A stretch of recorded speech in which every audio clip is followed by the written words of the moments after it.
पिंपरी चिंचवड महापालिकेच्या 32 प्रभागामधील 126 जागांसाठी उद्या मतदान होत आहे। 692 उमेदवार हे निवडणुकीच्या रिंगणात उतरलेले असून मतदानाची सर्व तयारी देखील पूर्ण झाली आहे। मतदान केंद्रांवर ईव्हीएम मशीन्स रवाना करण्यात आलेले आहेत। 2067 मतदान केंद्रांवर मतदान होणार आहे। कोणताही अनुचित प्रकार घडू नये यासाठी पोलिसांचा कडेकोट बंदोबस्त लावण्यात आलेला आहे आणि या संदर्भात आयुक्त श्रावण हर्डीकर यांच्याशी बातचीत केली आहे आमचे प्रतिनिधी कैलास पुरी यांनी।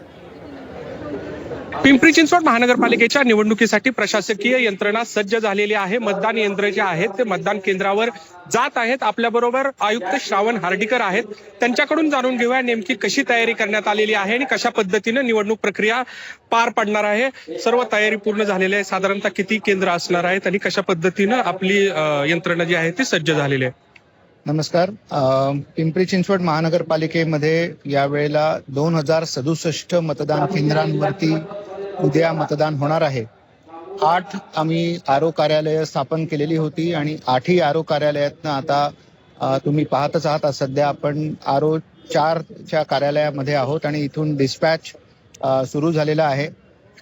मोठ्या संख्येनं सुमारे 12,500च्या वर मतदान कर्मचारी पिंपरी चिंचवड महानगरपालिकेच्या या मतदानासाठी नियुक्त करण्यात आलेले आहेत।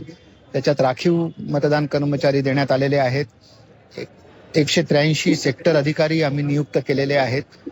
पोलीस मोठ्या संख्येनं इथे नियुक्त करण्यात आलेले आहेत। अतिरिक्त पोलीस कुमक देखील पीसीएमसी सिपिन कार्यालयाला मिळालेली आहे। एकंदरीतच सर्व यंत्रणा जी आहे ती सज्ज झालेली आहे। कोणताही अनुचित प्रकार घडू नये यासाठीही पोलीस जे आहेत ते मोठ्या प्रमाणात तैनात करण्यात आलेले आहेत।